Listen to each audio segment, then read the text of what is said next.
was more than one covering needed for the tabernacle? This is the question that we seek to answer today as we continue our verse-by-verse study of the book of Exodus on walking through the Bible. Worth the glory of his cross. If you have a Bible with you, turn to Exodus 36. We're going to be reading from verses 8 to 19. If you don't have a Bible, don't worry. Just follow along with us on the screen. The version that we'll be reading from is the New King James Version. So, Exodus 36, beginning at verse 8. Then all the gifted artisans among them who worked on the tabernacle made 10 curtains woven of fine linen and of blue, purple, and scarlet thread. With artistic designs of cherubim they made them. The length of each curtain was 28 cubits, and the width of each curtain 4 cubits. The curtains were all the same size. And he coupled 5 curtains to one another, and the 5 curtains he coupled to one another. He made loops of blue yarn on the edge of the curtain on the selvage of one set. Likewise he did on the outer edge of the other curtain of the second set. 50 loops he made on one curtain, and 50 loops he made on the edge of the curtain on the end of the second set. The loops held one curtain to another. And he made 50 clasps of gold and coupled the curtains to one another with the clasps, that it might be one tabernacle. He made curtains of goat's hair for the tent over the tabernacle. He made 11 curtains. The length of each curtain was 30 cubits, and the width of each curtain 4 cubits. The 11 curtains were the same size. He coupled 5 curtains by themselves and 6 curtains by themselves. And he made 50 loops on the edge of the curtain that is outermost in one set, and 50 loops he made on the edge of the curtain of the second set. He also made 50 bronze clasps to couple the tent together, that it might be one. Then he made a covering for the tent of ram skins dyed red, and a covering of badger skins above that. In this section of Exodus, we have the children of Israel actually making the tabernacle, following the instructions that we read of earlier in the book. As we said in the last episode, we're going to review what we learned from chapters 25 through 31, following the readings of each section. In today's reading, we have the gifted artisans making the 4 coverings for the tabernacle.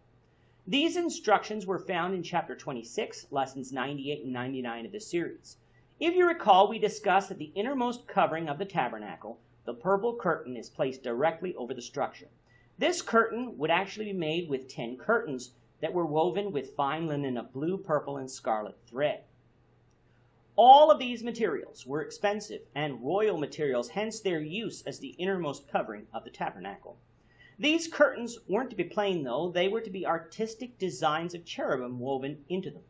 The length of each curtain was 28 cubits, and the width of each curtain was 4 cubits. A cubit is 45.72 centimeters, or 1.5 feet, so each curtain measured 1,280 centimeters, 12.8 meters, by 183 centimeters, or 42 feet by 6 feet. Once each curtain was made, 5 of them were taken and coupled together to make a curtain about 18.3 meters, or 60 feet wide. The same was done with the other 5 curtains as well. These large curtains form the innermost covering of the tabernacle. The curtains were combined with clasps. 50 loops of blue yarn was made on the selvage of both curtains. The 50 clasps that would go through the loops were made of gold, clasping together the 2 curtains to make one tabernacle. With the innermost covering having been made, the artisans next turned to the second curtain, which would be made of goat's hair. This covering was needed because the innermost covering wouldn't really give the structure of the tabernacle any strength, for it would be susceptible to wind and rain. Moreover, if the linen was allowed to remain out in the sun, this covering would fade and not be majestic at all. Hence the need for other coverings. Goat's hair at that time was commonly used in the ordinary covering of tents, and thus would add strength to the structure.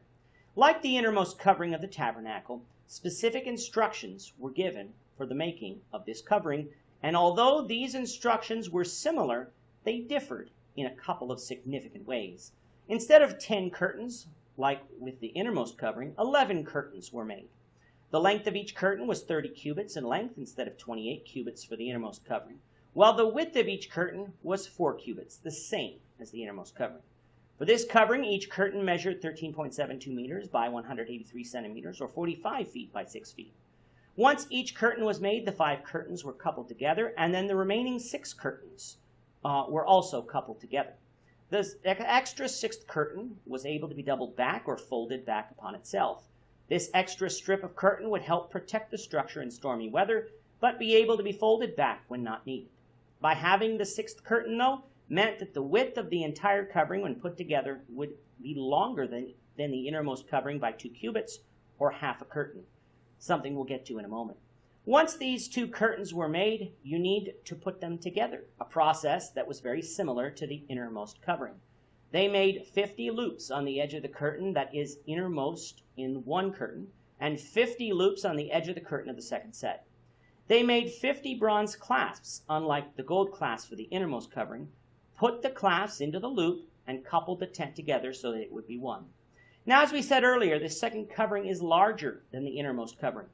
What then to do with the extra parts? Well, width-wise, the second covering was 2 cubits, or half a curtain longer than the innermost covering. This would be allowed to hang over the back part of the tabernacle at the bottom. On the length side of the second covering, there would be 1 cubit extra on each side. This extra length will enclose the tabernacle, something that the innermost covering did not. Following these 2 coverings, 2 more coverings were made. The third covering was ram skins dyed red for the tent, and the fourth covering was badger skins, which would be above the third covering.